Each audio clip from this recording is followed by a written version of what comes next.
គាត់ចាយលុយ$10,000ទិញយន្តហោះចាស់នេះដើម្បីច្នៃវាឲ្យទៅជាវិឡាឯកជនដ៏ប្រណិតថ្ម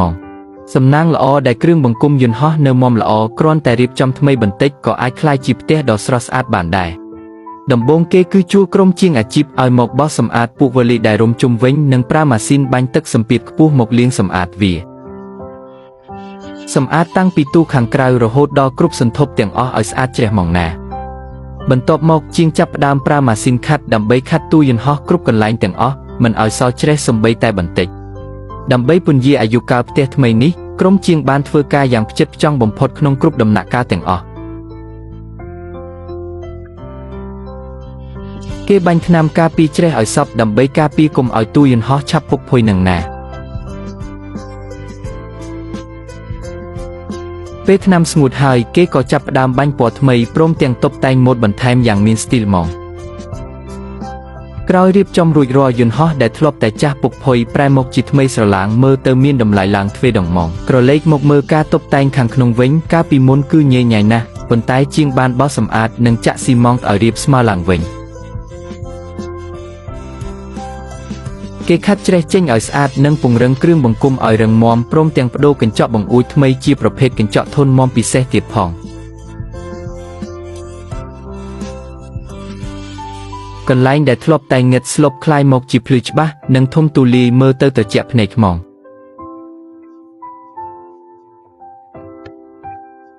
ការរៀបចំប្រព័ន្ធភ្លើងគឺសំខាន់បំផុតជាងបានរៀបចំខ្សែភ្លើងយ៉ាងមានរបៀបរៀបរយដើម្បីសុវត្ថិភាពខ្ពស់បំផុតបន្ទាប់មកគេក៏ចាប់ផ្ដើមក្រាលការ៉ូឈើនិងតម្រៀបគ្រាប់គ្រួសធម្មជាតិឲ្យមានសោភ័ណភាពចុងក្រោយគេចាក់ជ័រអេប៉ុកស៊ីថ្លាពីលើដើម្បីឲ្យមើលទៅឃើញសម្រស់ធម្មជាតិក្នុងព្រៃភ្នំតែម្ដងលយណាស់ណា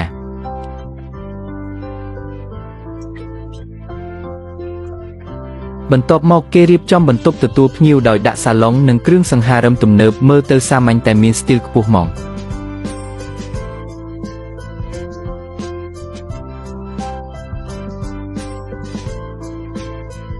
ចំណែកបន្ទប់គេងវិញក៏ត្រូវបានរៀបចំយ៉ាងផ្ចិតផ្ចង់ដែរគឺចាក់ស៊ីម៉ងនិងធ្វើគ្រោងជញ្ជាំងថ្មីទាំងអស់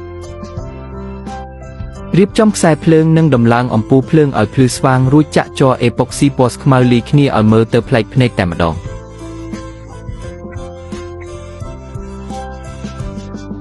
រួចហើយគេដាក់គ្រែនិងទូខោអាវយ៉ាងស្អាតសមជាកន្លែងសម្រាប់លំហែកាយដ៏មានក្តីសុខបំផុតហ្មង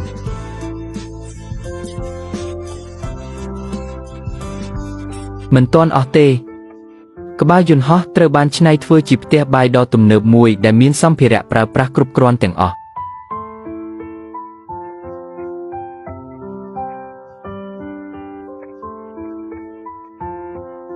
ទោះបីជាកន្លែងរាងតូចបន្តិចមែនតែគេរៀបចំបានយ៉ាងមានរបៀបងាយស្រួលក្នុងការធ្វើម្ហូបណាស់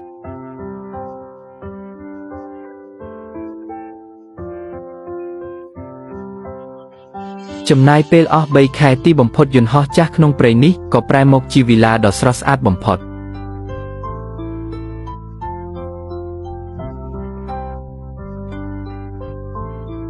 ចុះសម្រាប់លោកអ្នកវិញតើផ្ទះយន្តហោះដ៏ប្លែកភ្នែកមួយនេះស័ក្តិសមនឹងទទួលបានពិន្ទុប៉ុន្មានដែរ